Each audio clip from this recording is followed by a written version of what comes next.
como decíamos ayer, los dos otros casos, ¿se acuerdan que habíamos dicho que vamos a ver 3 casos de planificación para el desarrollo económico local? Vimos con la CASE, y vamos a ver Villa El Salvador y vamos a ver Rafaela.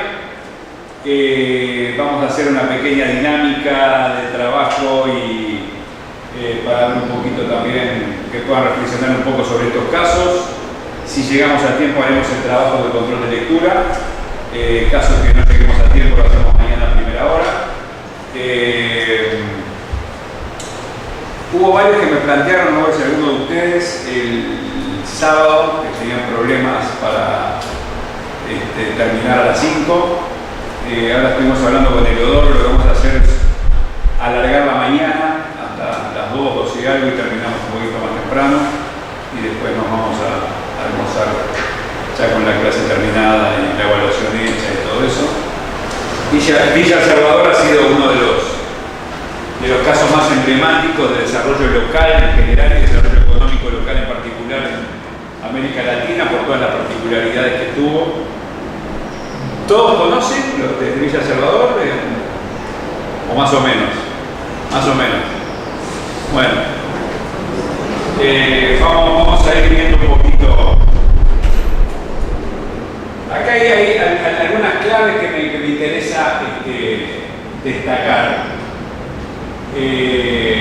Principios de solidaridad y justicia social sustentando el proceso, uno de los temas fundamentales que dio lugar a todo lo que fue el tema de la participación, pero además de la participación, la autogestión por parte de la comunidad, la construcción del territorio en sentido estricto. Esto era dunas de arena y hoy es una ciudad de 500.000 habitantes más o menos. ¿Más de 100.000? Sí. Escuché más cerca de los 500.000, ¿puede ser o no? Es una barbaridad. Creo que es demasiado porque imagínate. Mira, cada el cono sur probablemente es una. Cuando sé que lo puede googlear, Puede ser porque San Juan de Villaje 500.000 puede ser. San Juan de Villaje tiene 1 millón, pero es el más grande de esto. A ver si alguien puede ver en Wikipedia o algo de eso. Por lo menos 250.000. Por lo menos 250. Muy bien. Bueno, no importa. Ahí era un tema de construcción de territorio, de proyecto de territorio, planificación territorial, claro, en ese momento para la vida, ¿no? Gente que no tenía vivienda y que era su proyecto de vida, era un poco un comenzar de nuevo, ¿no? El trabajo y la producción, una gestión local articular con el global, que en este caso era la política nacional. Tú aportabas el otro día también aprovechar el momento político, era el gobierno de Velasco en ese momento y había una cierta apoyo, digamos, a este tipo de iniciativas.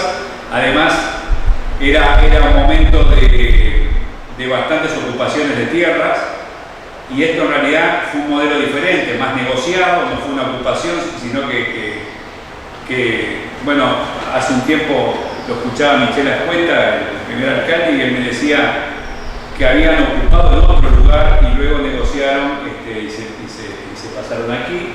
Y bueno, y muy fuertes liderazgos, tanto sociales como políticos, como uno de los temas importantes que me interesa destacar.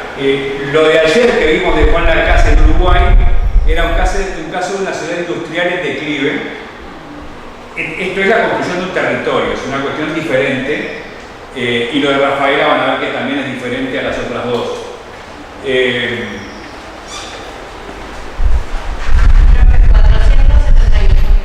Viste que no andaba tan mal copiado. Sí, no, porque claro, sigue creciendo. Claro, sigue creciendo. Yo me quedo 10 años. Claro, 468. 78. Bueno, casi medio millón. Bueno, esto es una presentación que había hecho Michel hace un tiempo.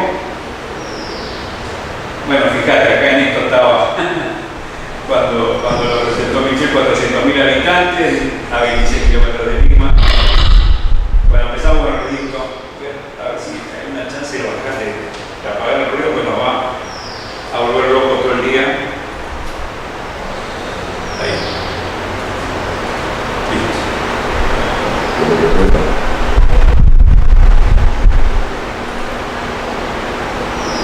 Bueno, aquí está la ciudad de Lima, ¿verdad? Y... ¿no? Sí. Se está acoplando. ¿Se acopla? ¿Pero que lo apago? Sí, no. Si se puede apagar. ¿Pero le apagué el sonido? No, de Ah, el ventilador, claro, sí, sí, sí. Lo que no sé de dónde, desde allá, ¿no? Es el primero de la izquierda. ¿Listo? Ah, ok. ¿Quedó? Bien.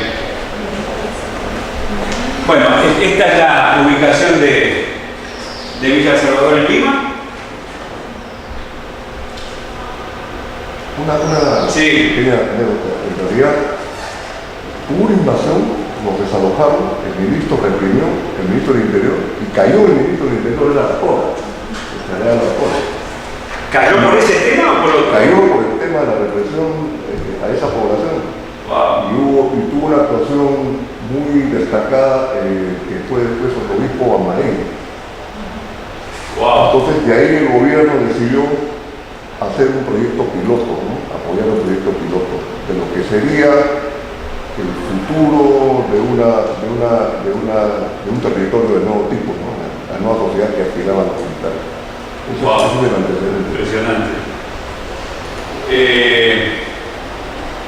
Bueno, no, estaba buscando porque, claro, hay una presentación con fotos, pero no es esta. Pero bueno, esto lo tiene todo en internet, pues es bien impresionante, ¿no? Cómo era esto al inicio. ¿Ah? Arena. Bueno, esto era en el 71. Ahí vemos cómo va creciendo. 76. Ya la mancha aumentaba. En el 83. En el 88 ve que había un aumento considerable. Ya casi llegando a la costa en el 93.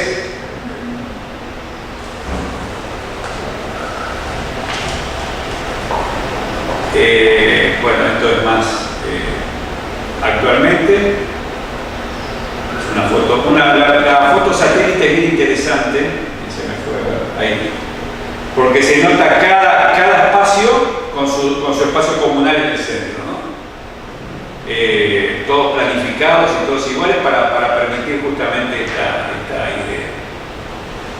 Entonces, bueno, en julio del 73 se crea esta la CUAVE, ¿verdad? La Comunidad Urbana Autogestionaria de Villa Salvador.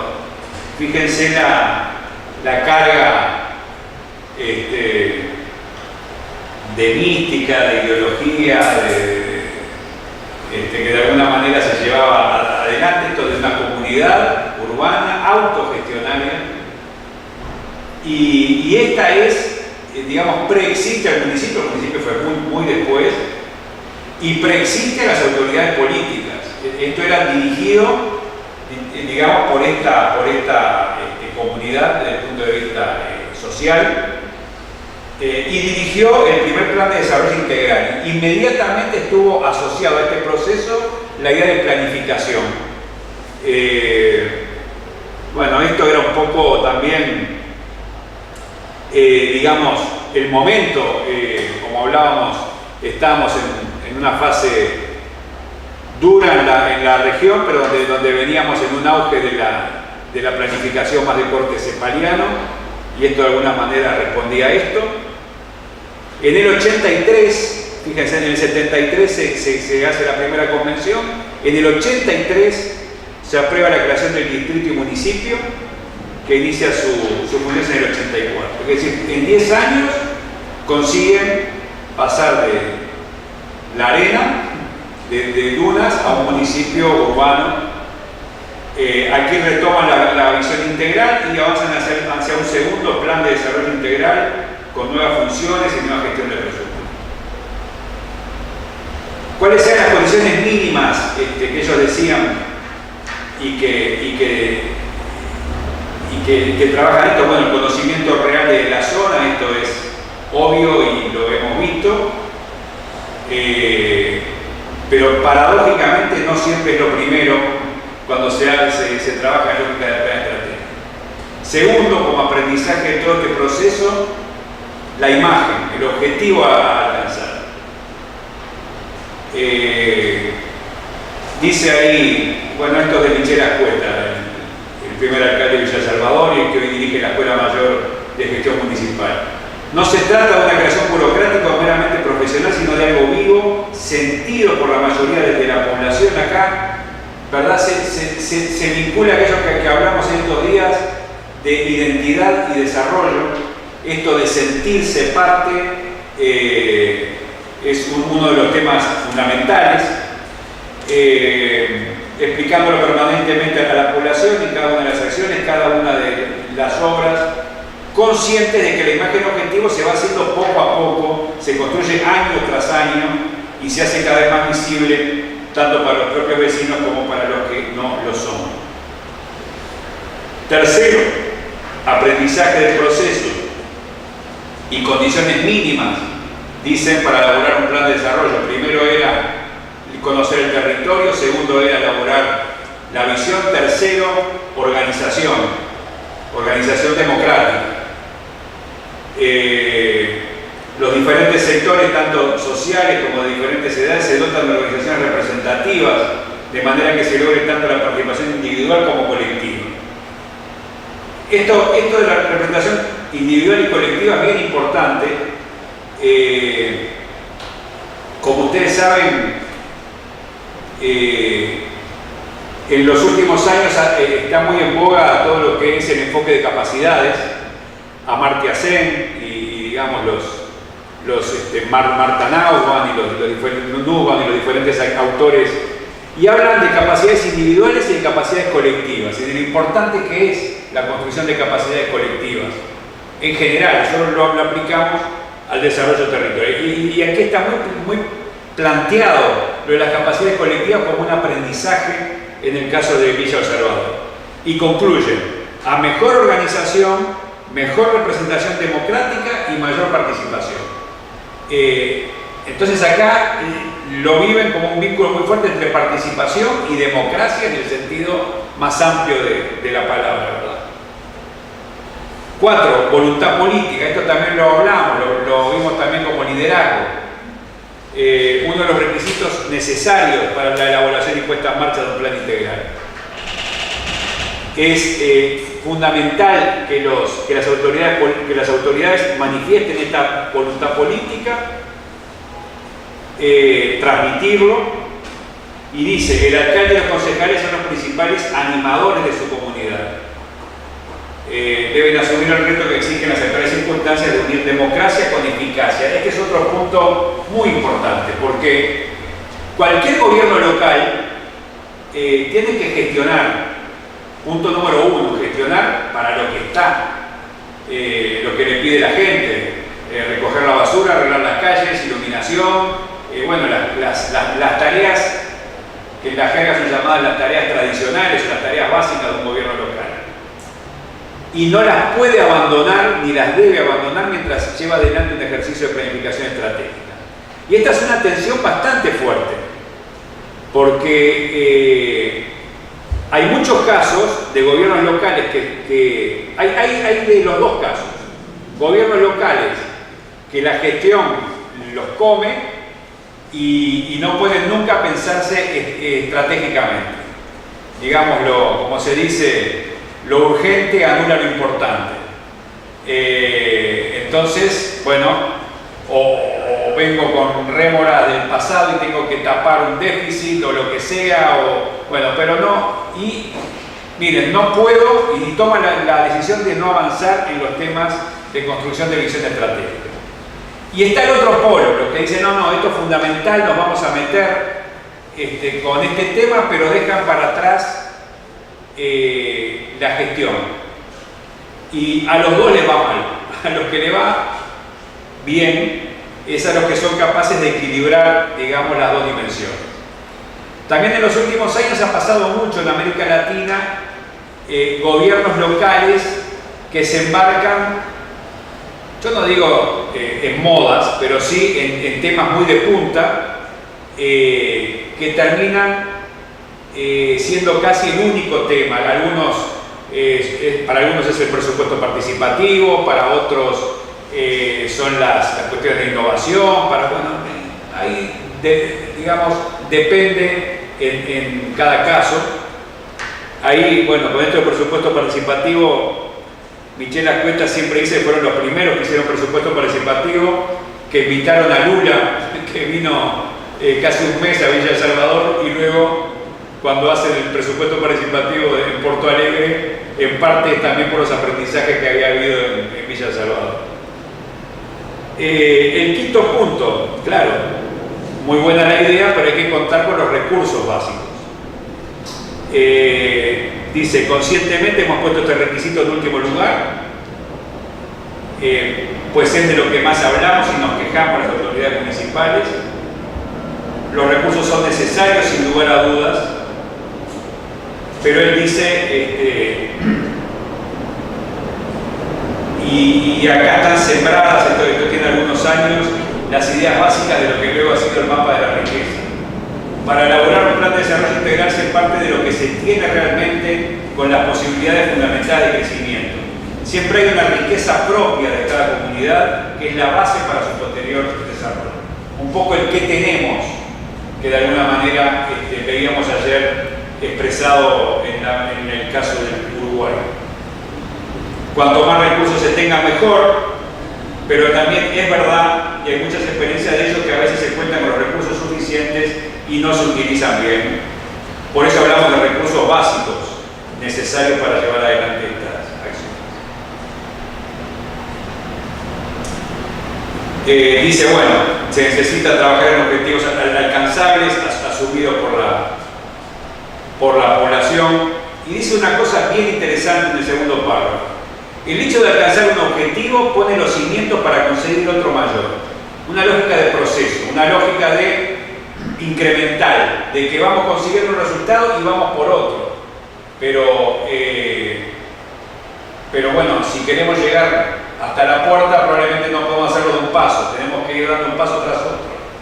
Pero cada paso vale, porque si no sería imposible dar el último. Y es un poco también el concepto de utopía que hablábamos en el primer día. Este es un tema muy importante y tiene mucho que ver, como se plantea ahí, también con la identidad. El hecho de ir consiguiendo resultados fortalece un concepto de identidad como palanca de desarrollo. Va rompiendo, digamos, moldes, esquemas y resistencias. Por eso, lo que hablamos ayer, esta cosa de ir haciendo goles a medida que uno, digamos, consiguiendo resultados, teniendo hitos a medida que avanza en el proceso.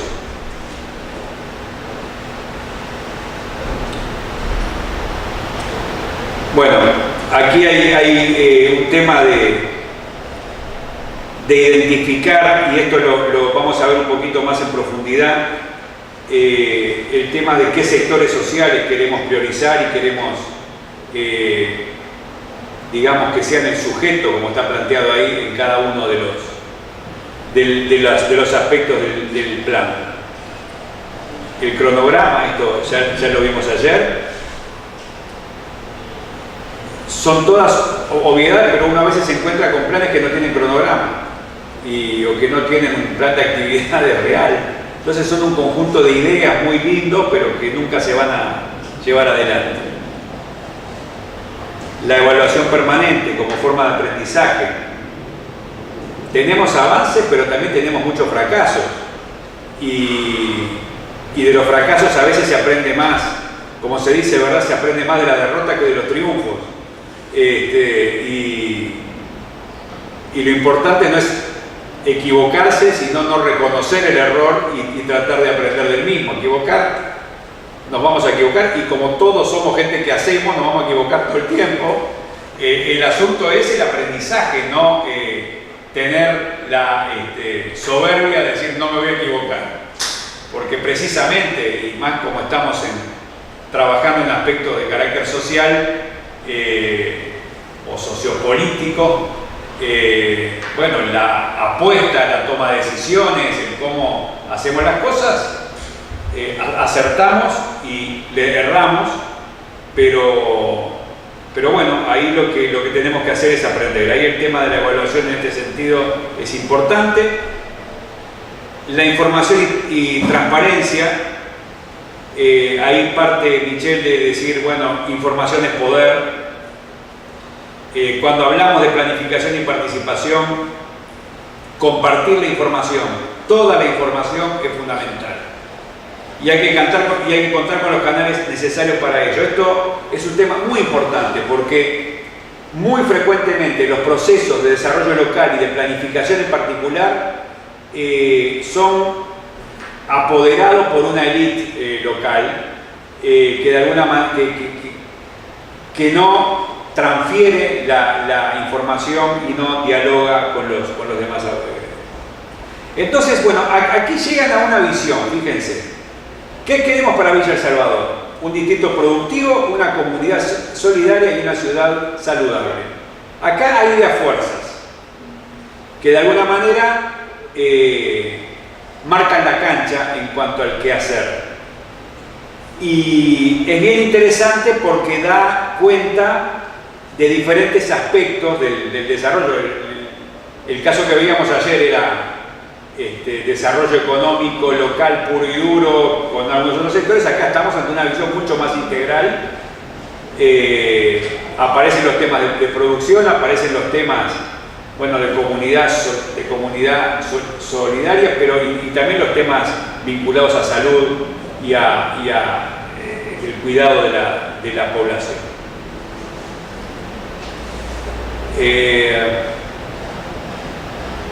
Bueno, luego nos cuentan un poco cómo se llevó adelante en mesas de trabajo el plan integral de Villa El Salvador.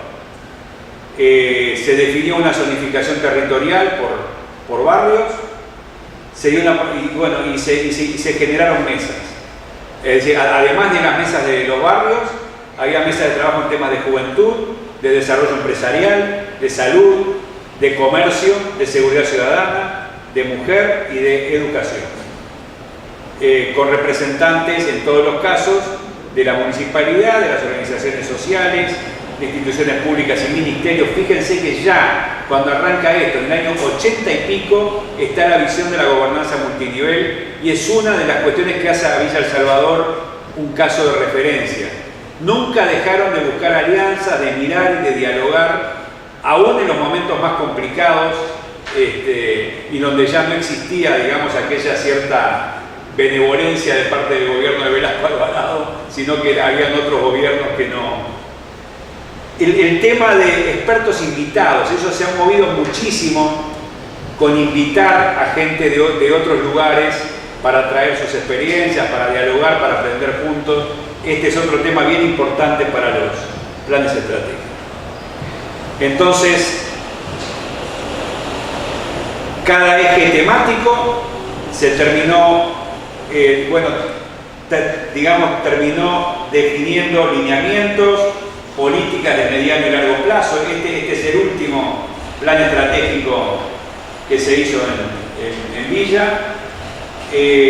Comités de gestión para cada uno de las áreas territoriales, son 10 sectores, un plan operativo y un ámbito permanente que se llama encuentro de concertación, donde dialogan estos diferentes grupos para tener una visión más amplia con respecto al plan estratégico.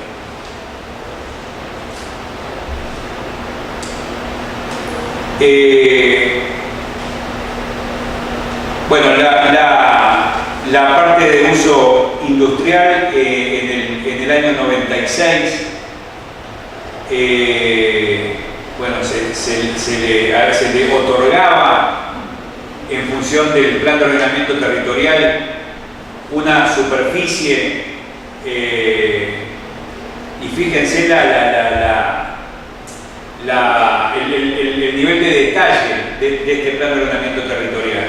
En la parte nuclear, la parte más conglomerada, digamos, el parque industrial con determinada cantidad de superficie y cuántos talleres se preveían, cuánto de industria ligera, cuánto de industria pesada, cuántos para demás usos, se prevé un espacio libre para poder ampliar, es decir, una planificación realmente en serio.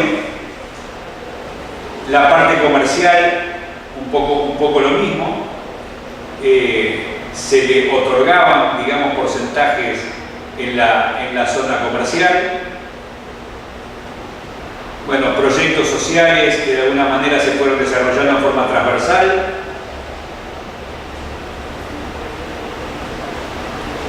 Y en clave de desarrollo económico territorial, 4 grandes proyectos que de alguna manera fueron los que hicieron liderar el proceso. El parque industrial, uno de los, digamos, de los emblemas que tiene Villa El Salvador, hoy creo que anda por 2.500 pymes, creo que algo de 15% exportadoras,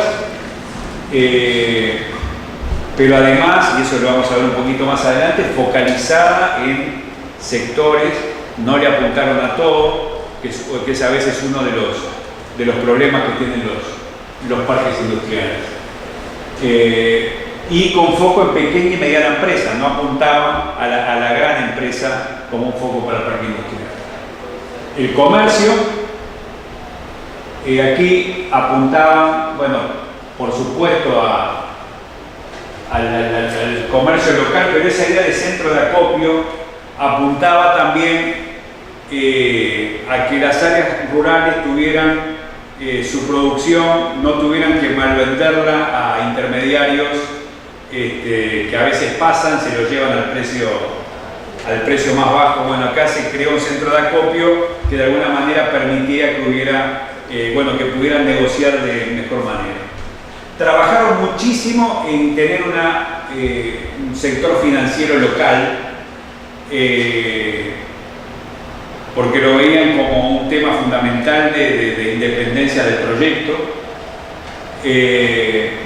y un centro de servicios para la micro y pequeña empresa, que es fundamental para poder desarrollar un proyecto de estas características, claro, teniendo el paraguas que Villa El Salvador tiene establecido.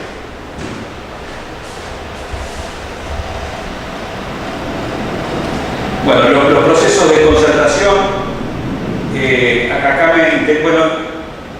simplemente los títulos. Dicen, acá no era un diálogo gobierno-sociedad, era por un lado un diálogo entre la misma población y sus organizaciones representativas, esta idea de la CUAVES, de la comunidad autogestionaria. Segundo, entre el gobierno local y la comunidad organizada. ¿Para qué? Para definir un plan de desarrollo, para definir un presupuesto participativo, comisiones, mesas de concertación. Lo innovador que fue en ese momento que existiera la idea de presupuesto participativo, es decir, que una parte del presupuesto fuera decidida por los propios vecinos, realmente fue una innovación de nivel global, que luego fue bien copiada y mejorada en algunos otros lugares, pero que tuvo la idea original aquí.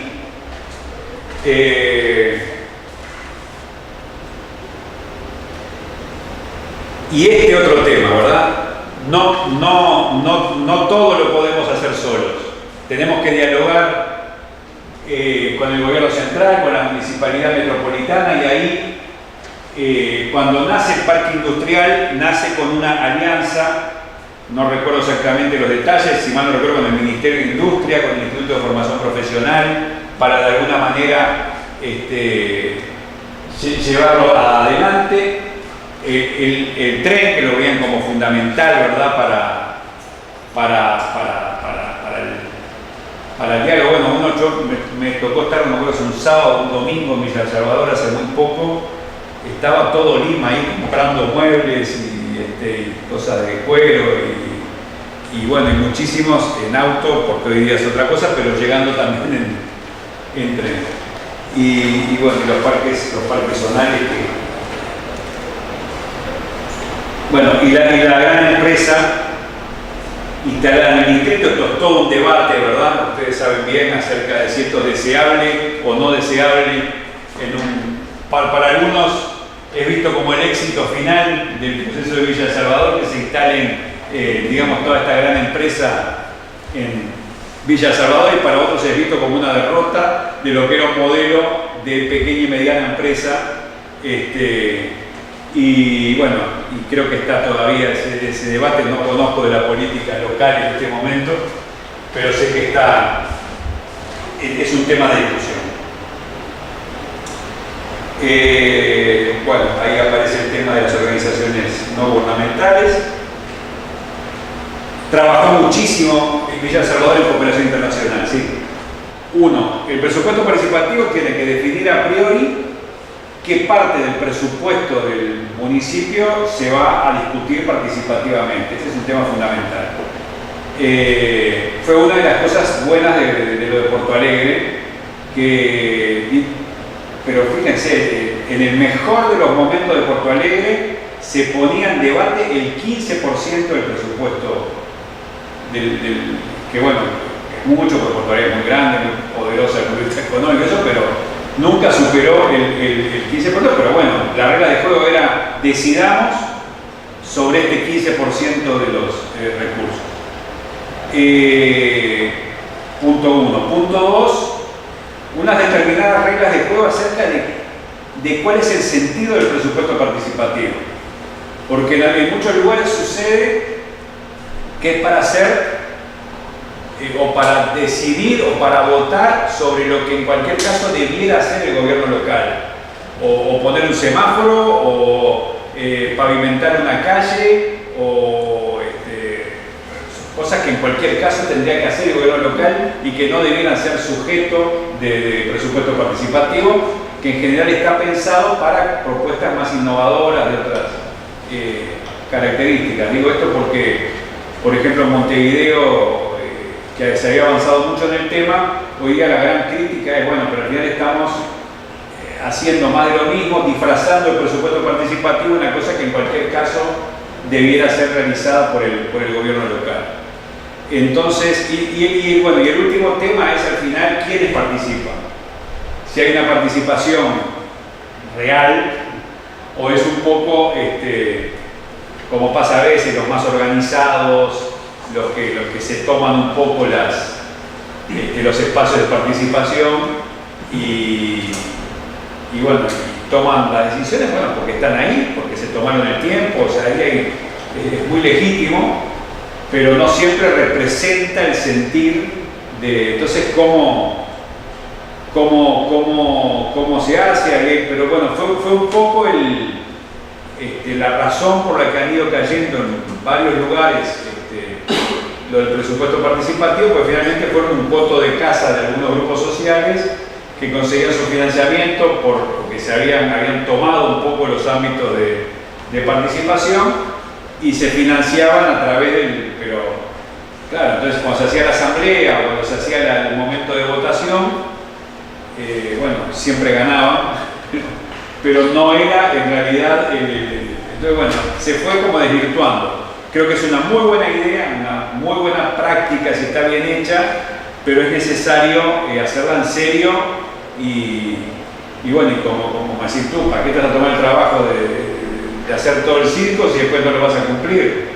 Eso es politiquería de la peor calaña, y una pérdida de recursos además, porque en el medio me imagino que hay difusión, votaciones y proyectos presentados, en fin.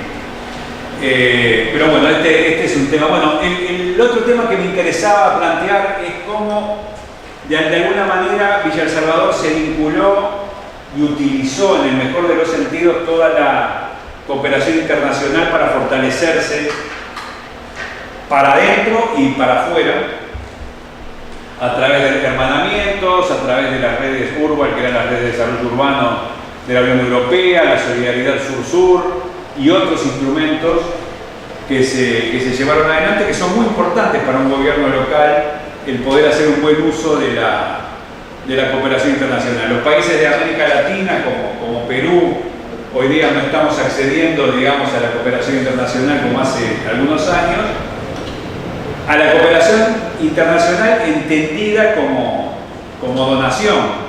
pero sí hay un acceso muy importante en todo lo que se llama la cooperación descentralizada, la cooperación territorios-territorios o incluso la cooperación sur-sur en asistencias técnicas, en, bueno, a ver, voy a llevar adelante un proyecto de producción de sillas para aulas.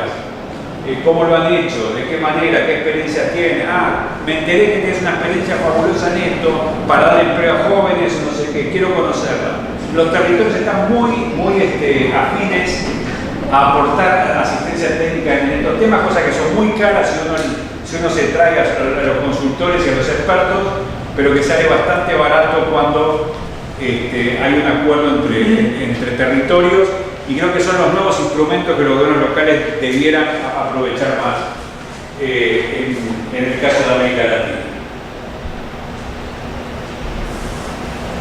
Bueno, este es el plano del parque industrial. Como ven, en general todo planificado al estilo de Villa El Salvador.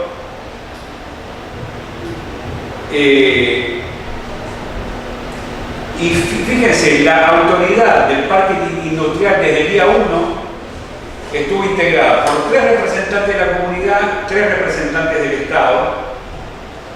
Perdón. 3 representantes del Estado. Esto es, se vio que solo, si se quería tener un parque industrial en serio, potente y que de alguna manera tuviera desarrollo y fuera lo que terminó siendo, no era posible hacerlo solo desde lo local. Se necesitaba tejer alianzas con el Estado. Entonces, por la comunidad, en la primera fase estuvo la Municipalidad de Villa El Salvador, que lo preside, la CUAVES, la Comunidad Urbana Autogestionaria de Villa El Salvador, la sociedad civil, y el sector privado, el Centro de Asociaciones de Pequeñas y Microindustrias de Villa El Salvador. Sector público, sector social, sector privado. Y por el Estado, el Ministerio de Industria, Comercio Interior, Turismo e Integración en ese momento, la Corporación Financiera de Desarrollo y el Instituto Nacional de Planificación, ahí, cuando existía. Pero fíjate la cabeza, ¿no? En ese momento tenía que estar el Instituto de Planificación porque era fundamental que tuviera el rol que tiene que tener el instituto. El Ministerio de Industria con todo el tema vinculado al parque industrial y la Corporación Financiera para el tema financiamiento. Pero fíjate la cabeza diferente que había en ese momento y el desarrollo estatal. Bueno, empezaron a discutir cuáles eran los sectores. Se discutieron esto: metalmecánica, carpintería, fundición, artesanía, calzado y cuero, confecciones y alimentos. Cada uno fue teniendo su desarrollo, ¿verdad?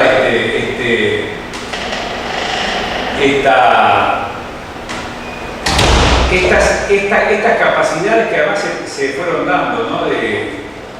Como eso, cuestiones con valor agregado, no es una producción de corte, digamos, de baja calidad. En el tema de carpintería, por ejemplo, en cuanto a diseño y en cuanto a calidad de madera y todo lo demás, ahí pueden ver algunos ejemplos.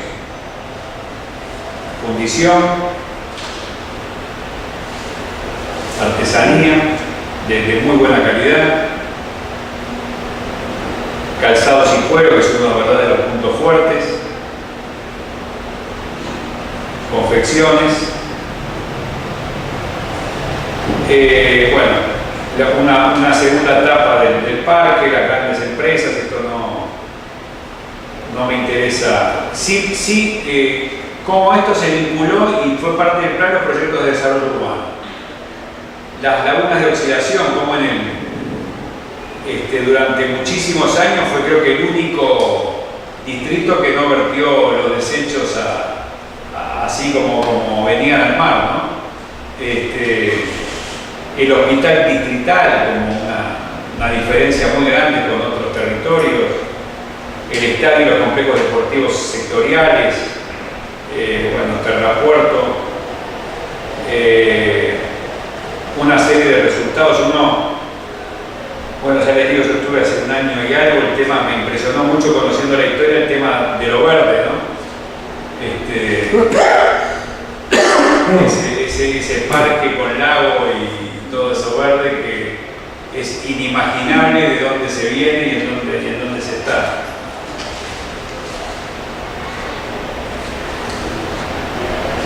El tema de las universidades presentes en el nivel local. 15.000 estudiantes universitarios, es realmente mucho para un municipio de estas características. Centros de salud, muy importante el tema de cómo se atiende la salud, el tema de la juventud, organizaciones sociales, clubes deportivos, parques comunales 150 en un distrito de estas características. 2.500 pequeñas y medianas empresas, 248 unidades productivas agropecuarias en ese momento, 5.000 establecimientos comerciales, 7 entidades financieras.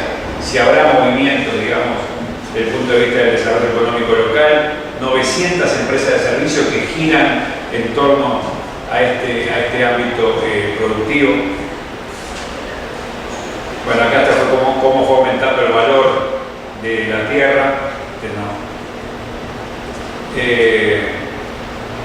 Bueno, este era un poco el lema: construcción de identidad al servicio del Perú, la visita de Juan Pablo II.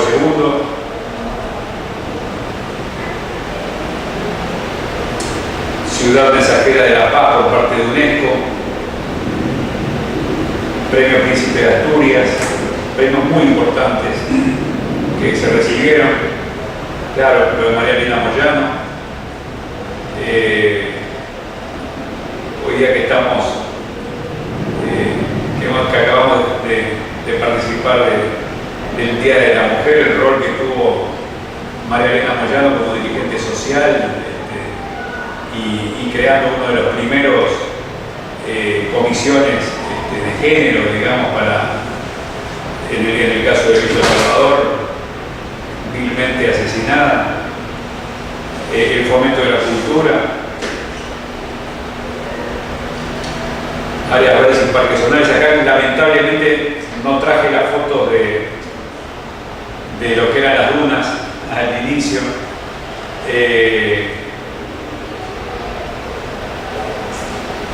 Bueno, acá están los objetivos del Plan Integral del 2010, que veíamos anteriormente cómo se organizaba. El primer objetivo es ser una sociedad solidaria, líder, creativa, organizada y planificada. Un distrito de productores y generadores de riqueza. Cada uno de estos objetivos representa una visión que luego se asocia a acciones concretas. Una ciudad saludable, segura, ordenada y verde. Una comunidad democrática y una comunidad educativa. Son ideas fuerza realmente que refuerzan identidad, refuerzan gestión y refuerzan planificación. Luego una coordinación territorial con 10 comités de gestión respondiendo a los barrios.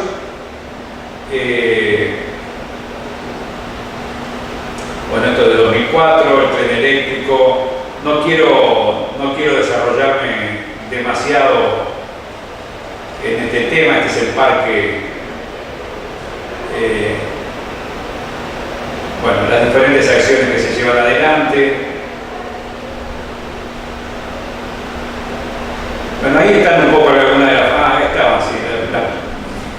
Fíjense lo que era, ¿no? Las dunas de arena, la gente viviendo en esas tiendas así tipo carpa, y en estos mismos lugares hoy tenemos esto, por ejemplo.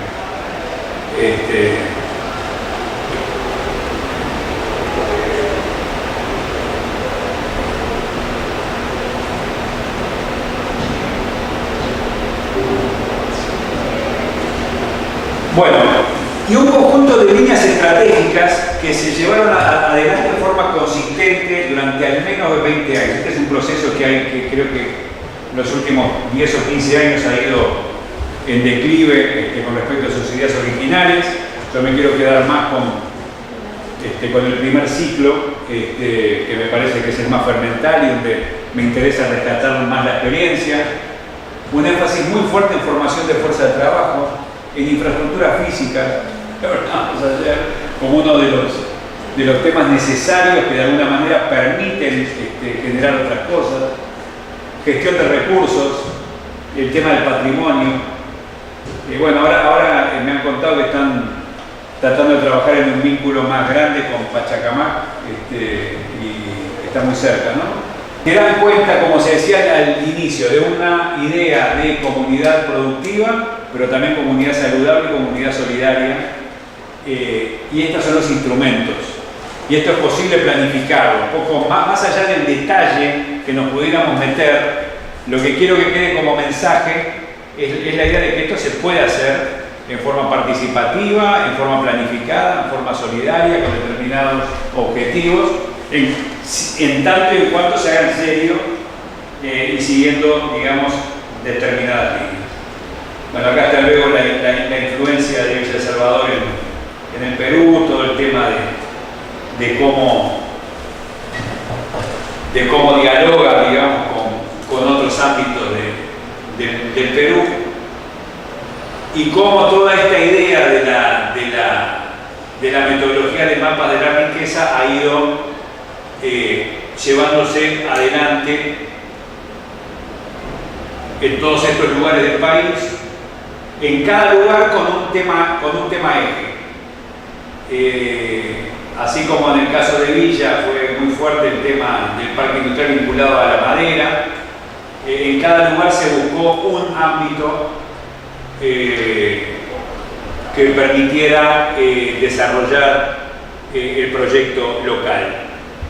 Y estos son los proyectos que están en curso hoy a través de esta. Bueno, esto lo hemos visto, es más de lo mismo con respecto a lo que habíamos conversado. Esto es interesante porque es con lo que a veces chocamos, ¿verdad? O lo que a veces nos hace ruido, o lo que a veces nos genera tensión. Las diferentes dimensiones de la dinámica de una gestión municipal que tiene que hacer todo esto y que necesita de un equipo, necesita de una visión, necesita de una forma de verlo, pero de alguna manera ocupa todas estas dimensiones. Y acá se habla de dirigentes, de gobernantes, de emprendedores y de ciudadanos liderando cada una de estas. Y necesitamos de los cuatro para poder tener una gestión más integral de una municipalidad o de un territorio X que nos estemos planteando. Bueno, estos ya son aprendizajes de cómo vincular desarrollo social con desarrollo económico, que es otro de los temas bien interesantes en el caso de Villa El Salvador. El tema de capital social que hablamos ayer, qué pasa cuando hay o cuando no hay capital social. Bueno, esto ya es escrito del Perú, pero creo que es universal. Cuando no hay capital social, el tema de la confianza y de la cooperación de la que hablamos ayer, cómo resolvemos los conflictos, cómo la confianza genera más confianza y cómo generamos al final institucionalidad, que es lo que más allá de los cambios que se vayan dando en la política y los actores que estén a cargo, hay una institucionalidad que permite determinadas cosas.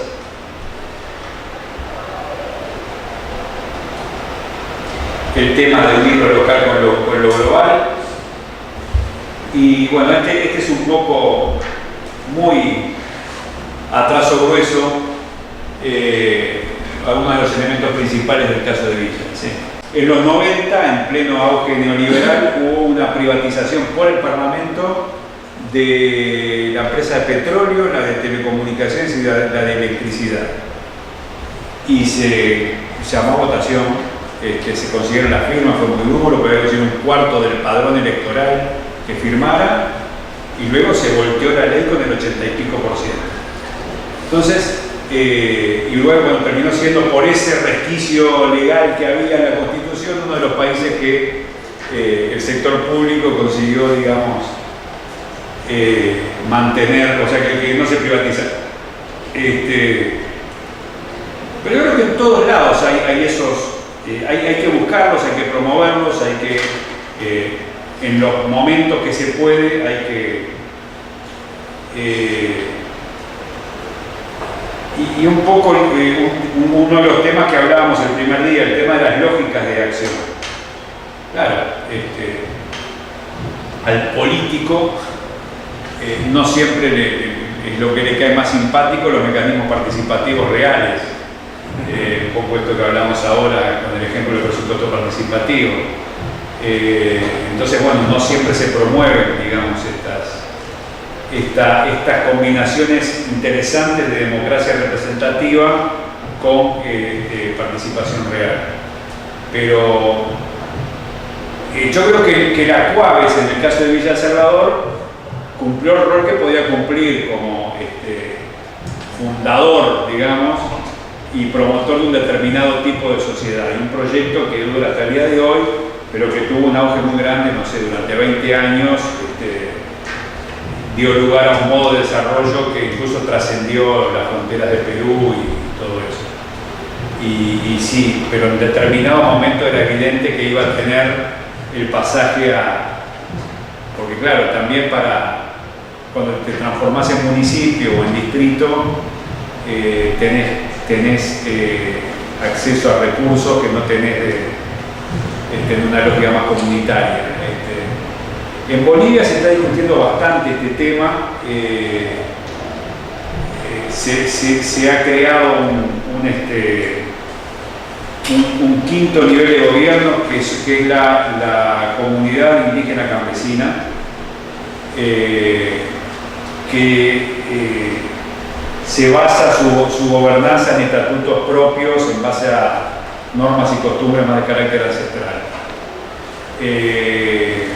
Se ha comenzado con algunas experiencias, con muchísima dificultad, pero está empezando a caminar. Por ejemplo, no hay un alcalde y un consejo, y hay un determinado modo de desarrollo que ya es casi por constitución local el que tienen que tener. Pero bueno, creo que se hicieron algo de 8 o 10 plebiscitos para ver si se avanzaba en esto en determinados lugares de mayoría indígena, y en 3 salió que sí, en 7 salió que no, que la gente quería seguir con nuestro modelo, por más que era 80-90% de indígena. Pero bueno, está previsto en la Constitución de Bolivia, creo que un poco hay en la Constitución de Ecuador, pero Bolivia en ese sentido, por el propio carácter del gobierno que tiene, como alianza de movimientos indígenas y campesinos y sociales, camina en esa dirección. Digamos, vos podés tener un proceso de descentralización muy avanzado como fue la ley de participación popular en Bolivia, pero a la vez tenías un Estado neoliberal que estaba jugando el proceso de construcción del Estado y de darle a lo local. Entonces, claro, la ley de participación popular en algún sentido es vista en Bolivia como un caballo de Troya del neoliberalismo, en el sentido de que sí, se dio participación y se dio toma de decisión y todo eso, pero del otro lado un Estado que se desarmaba, que no tenía recursos, que se empobrecía y que le dejaba a los territorios cada vez menos capacidades para... Entonces, un proceso que fue súper avanzado en la letra, como nos pasa muchas veces en América Latina, quedó bastante anulado por la contracara. Yo por eso digo que lo multinivel es fundamental cada vez más para poder entender el desarrollo local, porque nos puede ir muy bien en el proceso de construcción de Estado, pero si no tenemos lo territorial desarrollado, las cosas no van a llegar a los verdaderos destinatarios.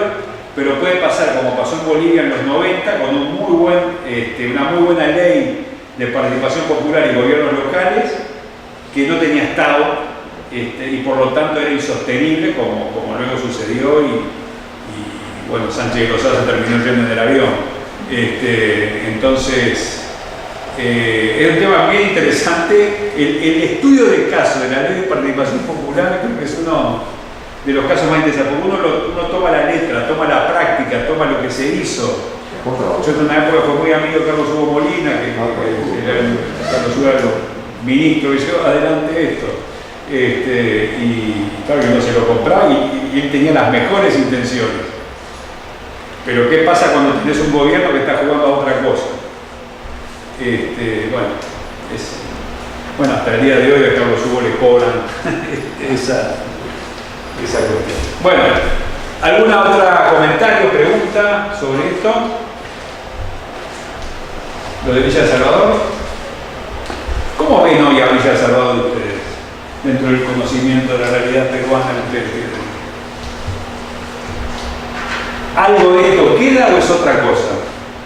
Hoy salió el índice de felicidad, el índice global de felicidad, que salió primero Finlandia, segundo Dinamarca, no sé qué, en América Latina quedó primero Costa Rica, no me acuerdo, bueno, búsquenlo porque es una noticia de hoy, y son creo 8 o 10 variables, y claro, y pensaba, escuchándolos, un poco lo que tú decías al principio, bueno, están mejor desde el punto de vista económico, y serán más o menos felices que antes.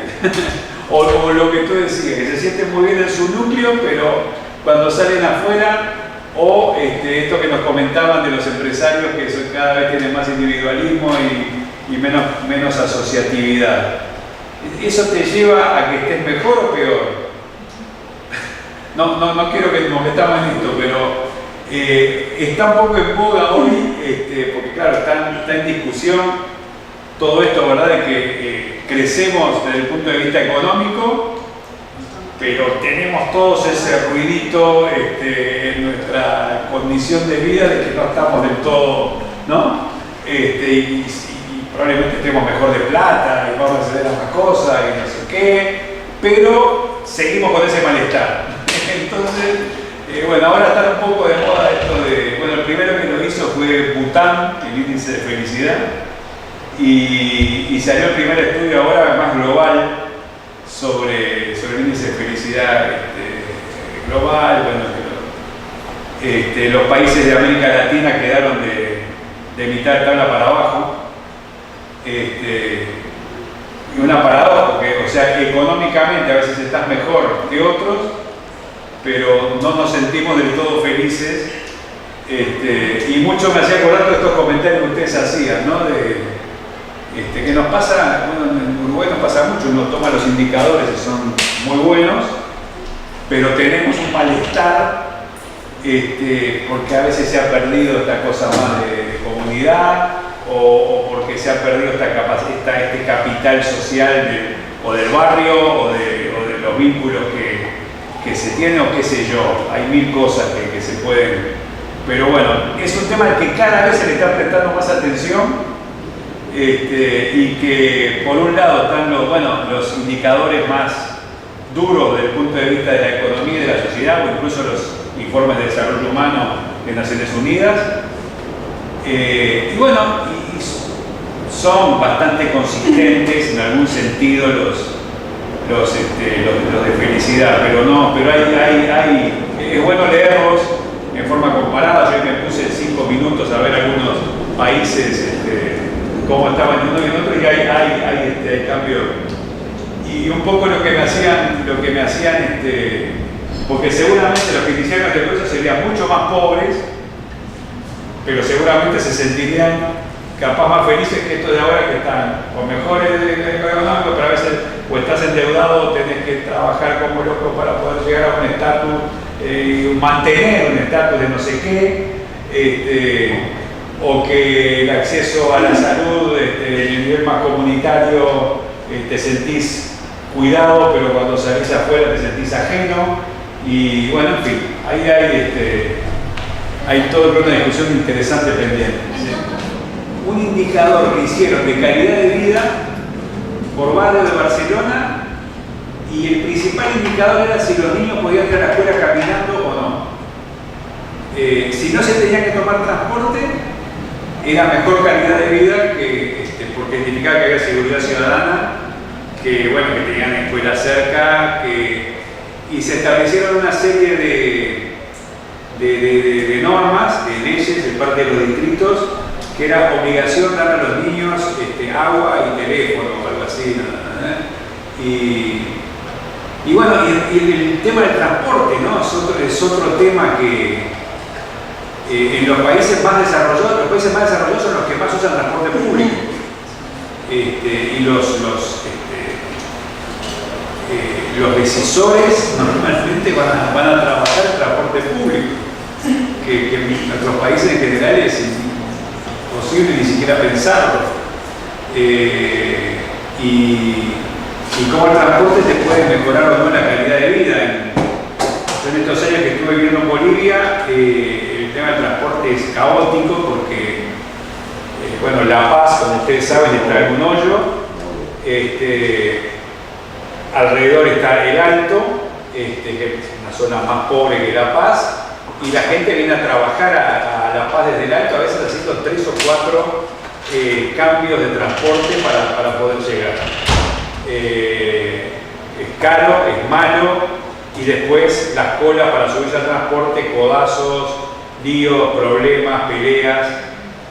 Y cuando se hizo el proyecto del teleférico, que ahora hay 7 líneas de teleférico, bueno, hicimos un estudio, digamos, de la visión de la gente, y lo que había cambiado la calidad de vida de cualquier persona, que era incluso un poco más caro que lo que le salía lo otro, pero ya tú estabas en una fila donde nadie se te iba a pegar un codazo y ibas a ir así en un autobús agarrado del techo, y iban 3 y 3 y la gente iba conversando, y son cabinas que tienen wifi y no sé qué, y bueno, y la mejora en calidad de vida había sido impresionante, y la gente estaba dispuesta a pagar un poco más. Bueno, y ni que hablar de la mejora en calidad en tiempo, ¿no?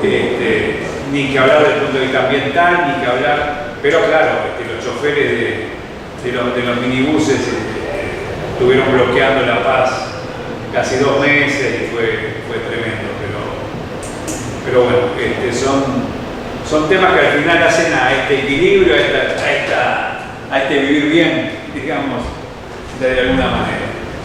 Bueno, ¿qué hora estamos? Vamos a ver de unos minutitos el caso de Rafaela antes de ir a un cortecito. Rafaela, como ustedes saben, es uno de los casos también más relevantes en clave de desarrollo económico local. Es una ciudad de Argentina, en la provincia de Santa Fe.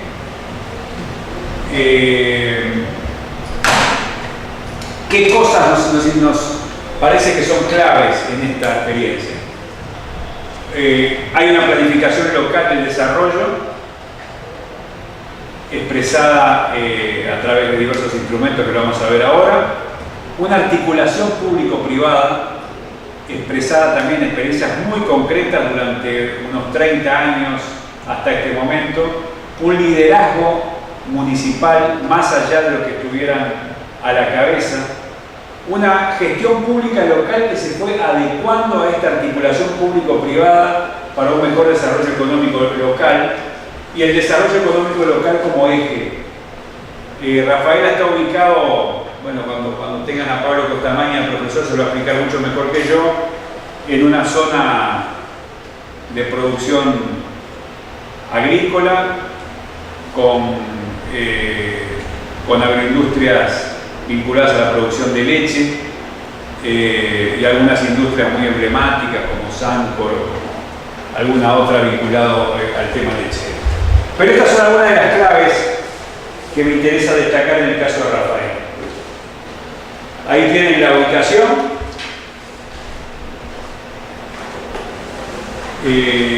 ubicado un poco en el centro de Argentina.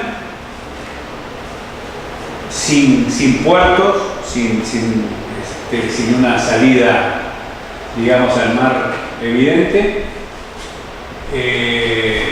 pero bueno, que se ve jugando en clave regional permanentemente y global. Entonces, en los primeros años de los 90, se plantean desarrollar políticas locales hacia las empresas y también en la mejora del entorno institucional de apoyo a la producción. Un proceso de articulación público-privado para un mejor desarrollo económico del municipio.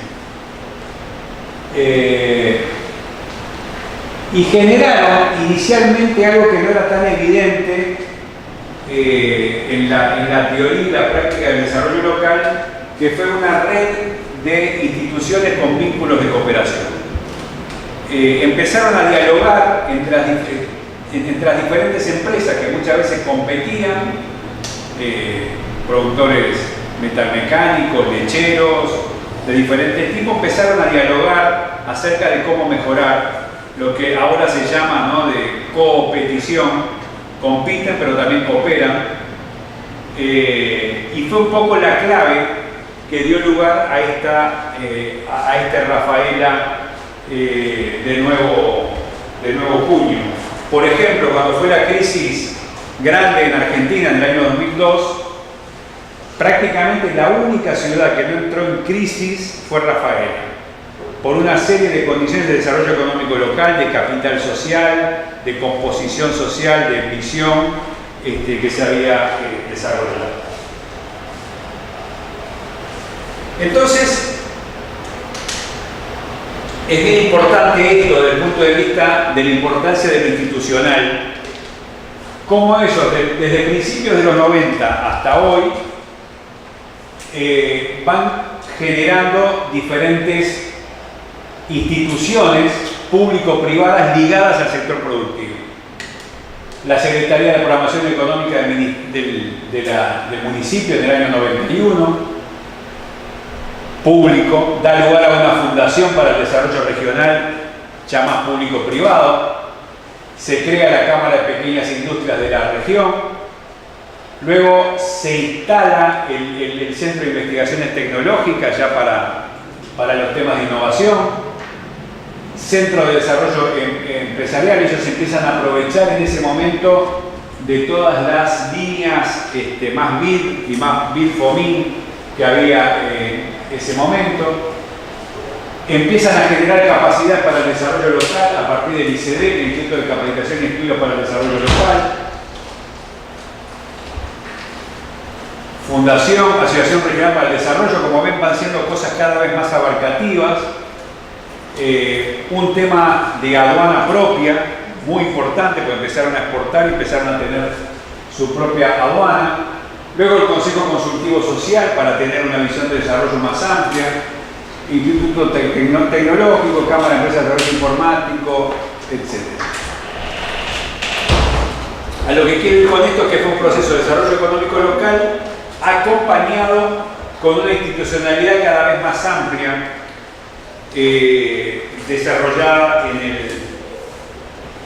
en el caso de Rafael.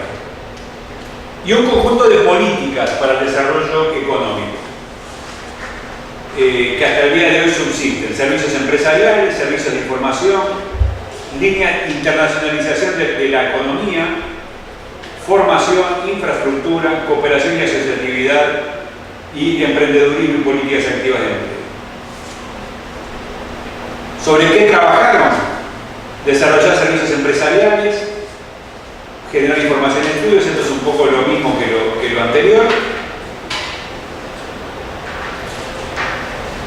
Un tema fundamental que todo el tiempo han llevado adelante es sostener la cooperación y la asociatividad empresarial. Un poco esto que veíamos como crítica en el caso de Villa El Salvador. En el caso de Rafaela, han conseguido crear una red de técnicos vinculados a diferentes empresas que tienen un sistema local que les permite el diálogo, la innovación y esto de la competición que les venía que les venía planteando, y esto fomenta la innovación, el conocimiento, los servicios de I+D, la cultura emprendedora, la calidad. Bueno, acá habla de un tema muy importante, lamentablemente está oscuro, dice fortalecer el entramado institucional y la interacción del sector público, privado y los agentes sociales.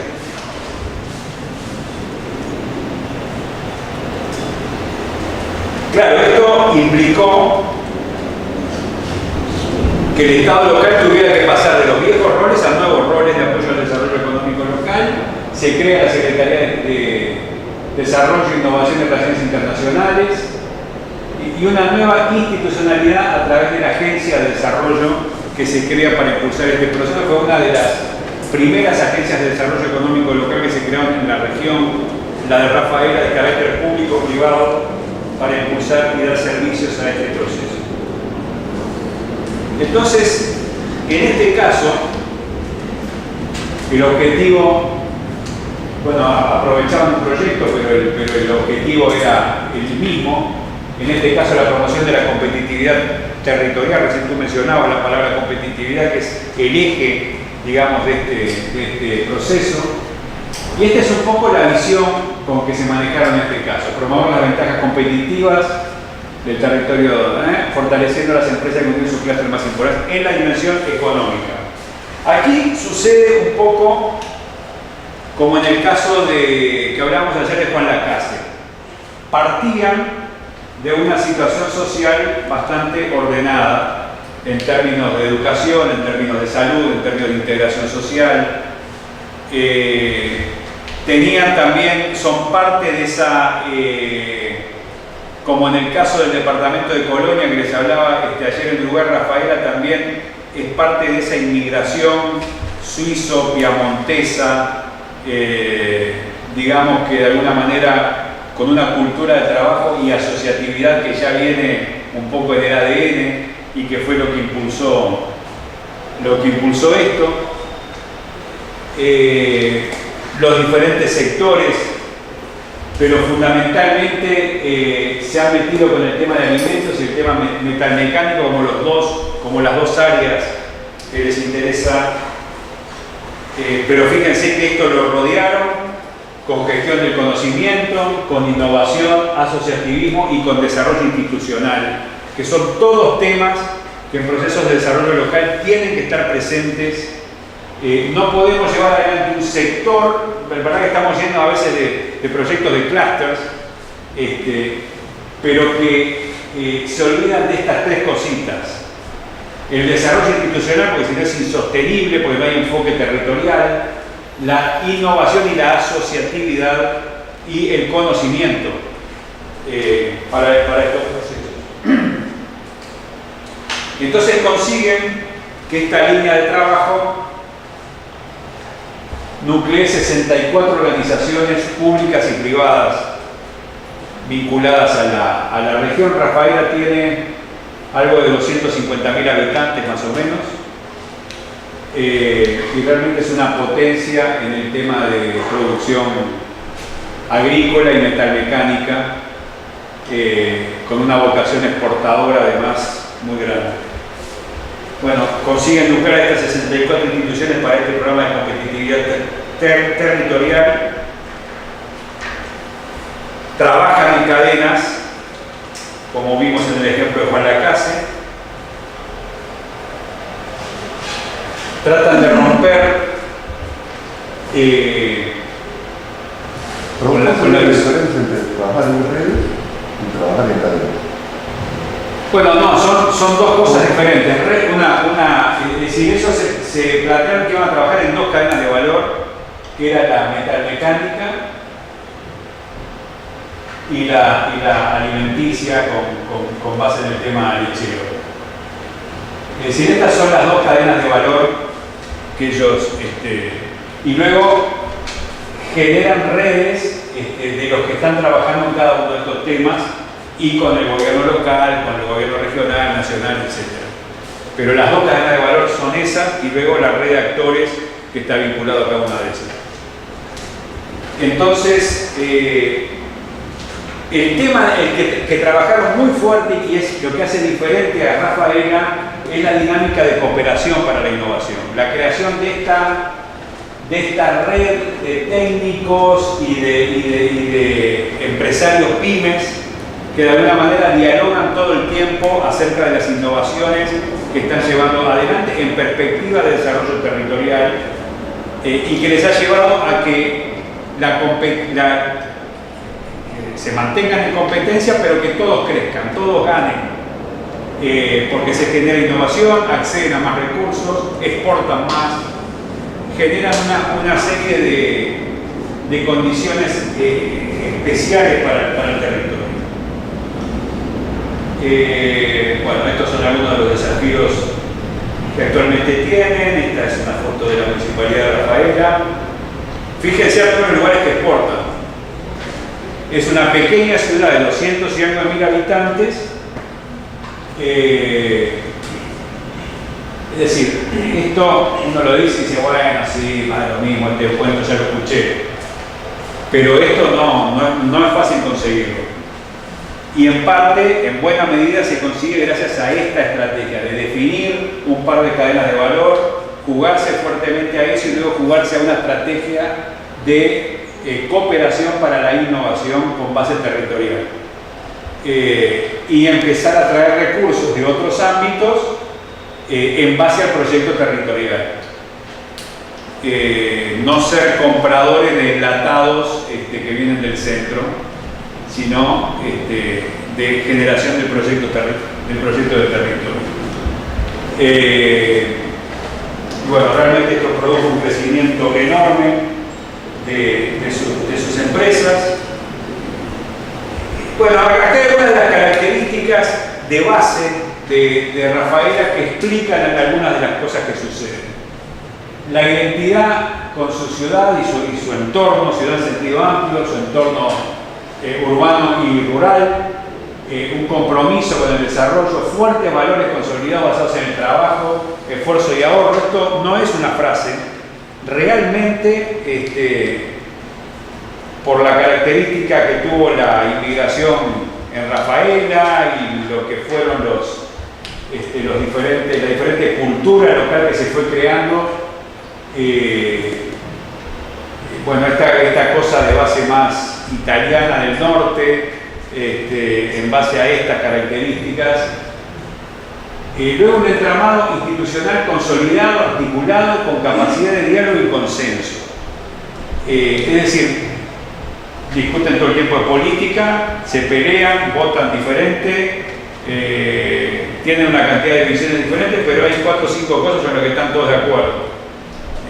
Sobre la vocación del territorio y sobre la vocación del desarrollo económico vinculado a una integración social y a un proyecto social con indicadores muy buenos en temas de salud, de educación, de integración social importantes, que se financian en parte cuando yo hablaba la otra vez, y vamos a retomar cuando veamos desarrollo económico territorial más en profundidad, lo que es en el sentido más profundo la discusión del excedente económico que se produce en el territorio, que es un poco esto, no es expropiar a nadie, no es sacarle a nadie lo que es suyo, es como primero conseguimos que no se nos vaya, porque no son cadenas de valor transnacionalizadas o que usan el territorio como enclave, y segundo que hay una discusión de para qué crecemos, para qué queremos crecer y qué vamos a hacer.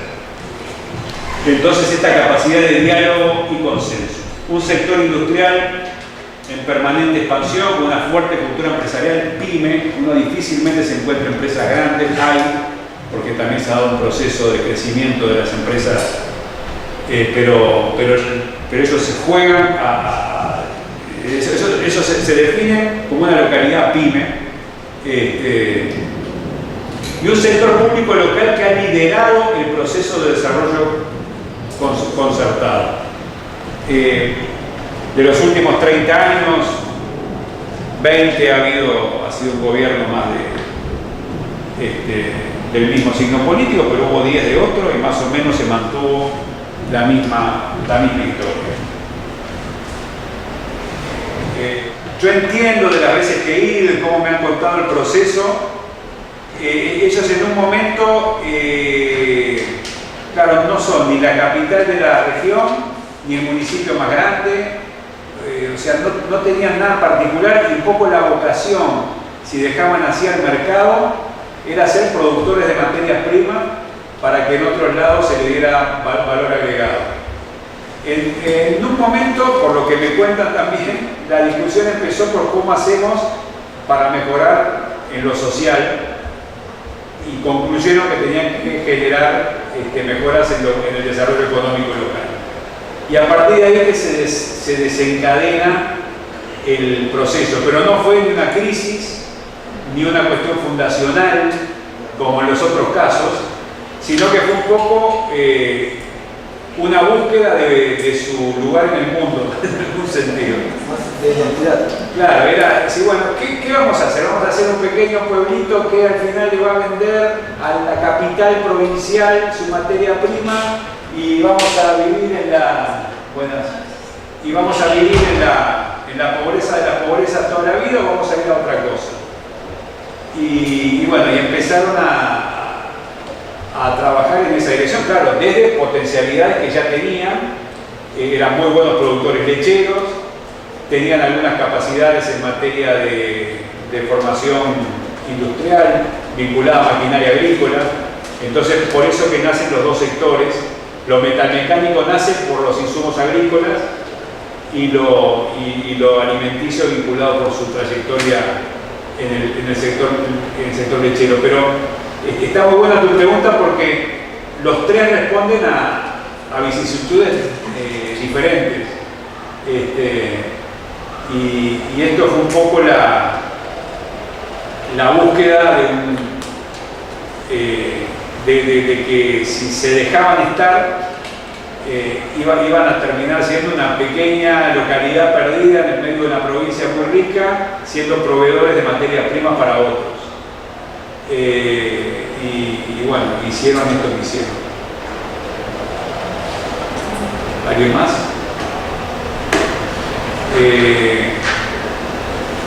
Yo creo que uno lo presenta un poquito rápido, pero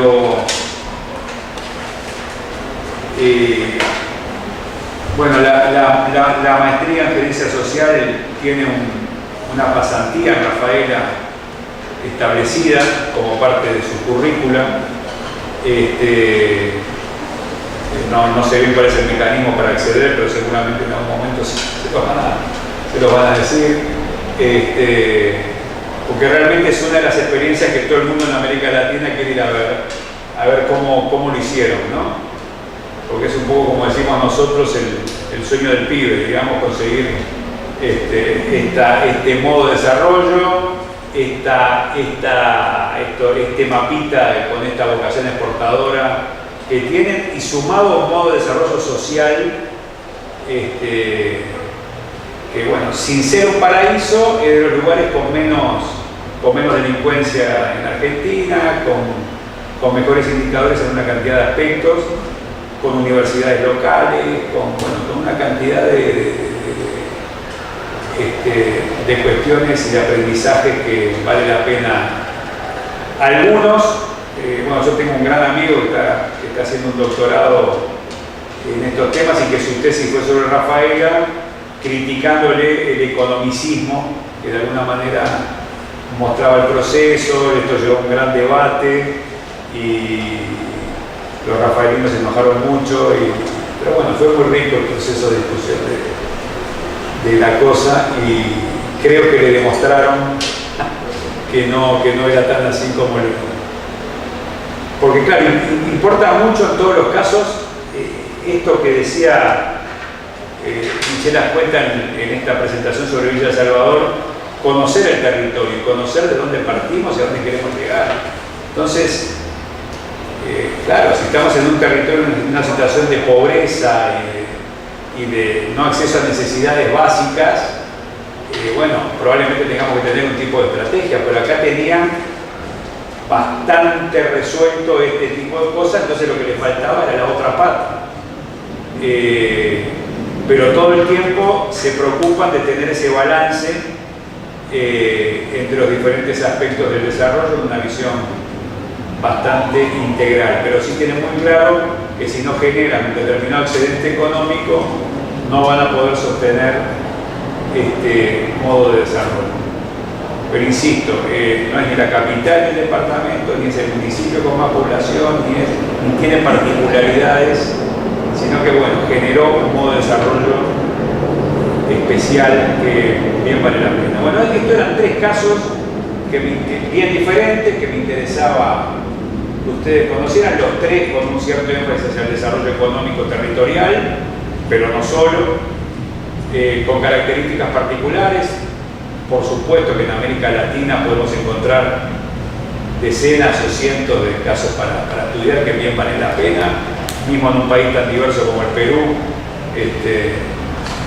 Conozco muchos casos que bien podrían estar en esta selección, pero era simplemente una cuestión demostrativa de elementos que me parecen importantes a tener en cuenta. Ahora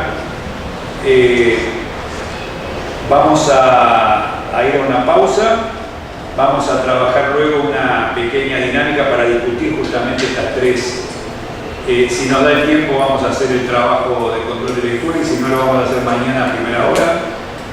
Para los que no vinieron temprano y me plantearon lo del sábado, el sábado vamos a seguir, vamos a hacer de 8 a 2 sin almuerzo y vamos a irnos a esa hora.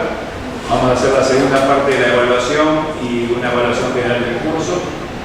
Pero bueno, entonces no vamos a hacer corte ni almuerzo, pero bueno, creo que nos vamos a ir un poco más temprano y todo el mundo un poco más contento. Entonces mañana continuamos con desarrollo económico territorial.